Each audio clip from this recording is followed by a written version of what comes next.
আমরা চাচ্ছি যে এই শহরটাকে সবুজ একটা শহর করতে, সেই লক্ষ্যে আমরা এই বৃক্ষরোপণ কর্মসূচি হাতে নিয়েছি। জলাবদ্ধতার কাজ আমরা সিটি কর্পোরেশনের পাশে থেকে জনগণের সুবিধার্থে আমরা ইনশাল্লাহ করে যাব। দ্রুত এই রাস্তার কাজ হবে, কারণ এটা এখন একটা জনদুর্ভোগে পরিণত হয়েছে। আমরা স্বেচ্ছায় গাছটা লাগাচ্ছি, যেহেতু স্বেচ্ছাসেবক দল করি। শতকরা 25% বৃক্ষ বা বন থাকা উচিত। আমাদের দেশে আছে মাত্র 7.5%। লোক দেখানো নয়, হ্যাঁ, গাছটা তো এটা সদগায় জারিয়া। বিভিন্ন অঙ্গ সংগঠন বিভিন্ন প্রোগ্রাম নিয়ে কাজ করতেছে।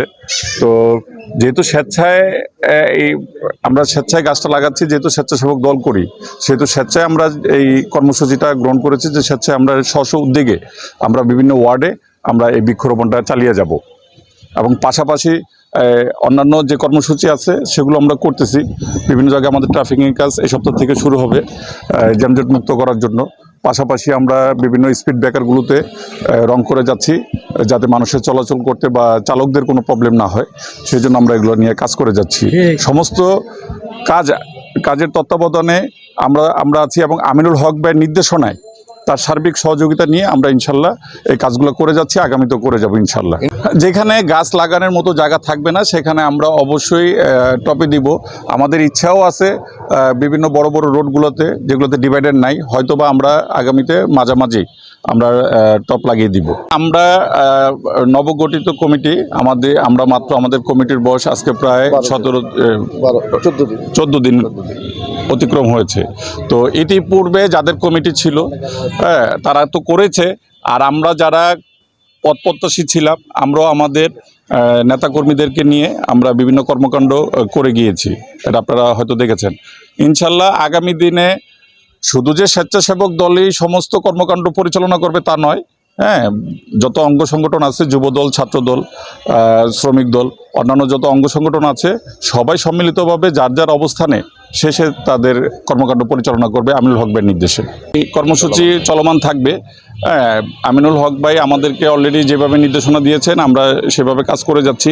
আর আগামীতেও জলাবদ্ধতার কাজ আমরা সিটি কর্পোরেশনের পাশে থেকে জনগণের সুবিধার্থে আমরা ইনশাল্লাহ করে যাব। কিন্তু শুধু লোক দেখানো নয়, হ্যাঁ, গাছটা তো এটা সদগায় জারিয়া, আর এটা লোক দেখানো বিষয় নয়। এটা আমরা আসলে পরিবেশ রক্ষা করার জন্য আমিনুল হক ভাইয়ের নির্দেশে আসলে যে সমস্ত কাজগুলো জনমানুষের কল্যাণে আসে, আমরা সেগুলো কাজ এই আমিনুল হক ভাইয়ের নির্দেশে আমরা কর্মসূচিগুলো করে যাব। হ্যাঁ, বিভিন্ন জায়গায় জনগণ আমাদেরকে অলরেডি বাহবা দিয়েছে, এবং তারা বিভিন্নভাবে আমাদেরকে ফোন করে, আমাদের নেতাকর্মীদের সাথে যোগাযোগ করে, আমাদের নাম্বার নিয়েও আমাদেরকে ফোন দিয়ে আমাদেরকে বাহবা জানিয়েছে। একটা দেশের শতকরা 25% বৃক্ষ বা বন থাকা উচিত। আমাদের দেশে আছে মাত্র 7.5%।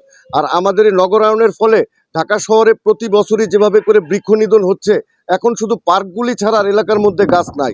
আমাদের যখন ছোট সময় ছিল, আমরা প্রত্যেক এলাকায় প্রত্যেক বাড়ির সামনে গাছ ছিল, সেই জিনিসগুলি নাই। এর ফলে কি হয়েছে, শহরের টেম্পারেচার বেড়ে যাচ্ছে এবং বিভিন্ন রকম প্রাকৃতিক দুর্যোগ দেখা দিচ্ছে। তা আমরা চাচ্ছি যে এই শহরটাকে সবুজ একটা শহর করতে, সেই লক্ষ্যেই আমরা জাতীয়তাবাদী স্বেচ্ছাসেবক দল পল্লবী থানা আমরা এই বৃক্ষরোপণ কর্মসূচি হাতে নিয়েছি। আমরা চাই আমাদেরই যে স্বেচ্ছাসেবক দলের 5টি ওয়ার্ড, এটা যাতে সবুজ হয়। আর আমাদের এইটার যে মূল নির্দেশনা যে দিয়েছেন, সে হচ্ছে আমাদের 16 আসনের জননেতা আমিনুল হক ভাই। উনি বলেছেন প্রত্যেকটা লাইন যাতে গাছ থাকে, প্রত্যেকটা স্বেচ্ছাসেবক দলের নেতাকর্মী যাতে কমসে কম একটা গাছ হলেও লাগায়। আমরা সেই লক্ষ্যেই কাজ করে যাচ্ছি। এই সমস্যাটা আজকের না, এই সমস্যাটা বিগত ফ্যাসিস্ট শেখ হাসিনার আমল থেকে 17 বছরের সমস্যা। এখন ডে বাই ডে আমরা চাচ্ছি যারা ফুটপাতে ব্যবসা করতেছে তাদের পুনর্বাসন কিভাবে করা যায়, সেই লক্ষ্যে আমাদের আমিনুল ভাই চিন্তা ভাবনা করতেছে। আর যেই সব জায়গাগুলি এখনো দখল মুক্ত আছে, আমরা সেসব জায়গায় গাছ লাগিয়ে যাচ্ছি। নির্বাচনে যদি জাতীয়তাবাদী দল যদি ক্ষমতায় আসে, তাহলে আপনারা জানেন যে বিএনপির প্রতিষ্ঠাতা শহীদ প্রেসিডেন্ট জিয়াউর রহমান, ওনার 3.5 বছরের আমলে বাংলাদেশের উন্নতিটা এটা সকলের মনে আছে। আর এবার যদি জাতীয়তাবাদী দল ধানের শীষ প্রতীক নিয়ে যদি নির্বাচনে যদি জিতে, তাহলে অবশ্যই আমরা দেশের মাটি ও মানুষের জন্য কাজ করব। উত্তর কর্পোরেশনের যে প্রশাসক ডক্টর এজাজ আহমেদ, আমাদের 16 আসনের অভিভাবক জননেতা জনাব আমিনুল হক ভাই, উনি তার সাথে কথা বলেছেন, উনি নিজে সেটা পরিদর্শন করে গেছেন এবং প্রশাসক মহোদয় আশ্বস্ত করেছেন খুব দ্রুত এই রাস্তার কাজ হবে, কারণ এটা এখন একটা জনদুর্ভোগে পরিণত হয়েছে। আমিনুল ভাই বলেছেন যত দ্রুত সম্ভব এই রাস্তার কাজ সম্পূর্ণ করে দিবেন উনি।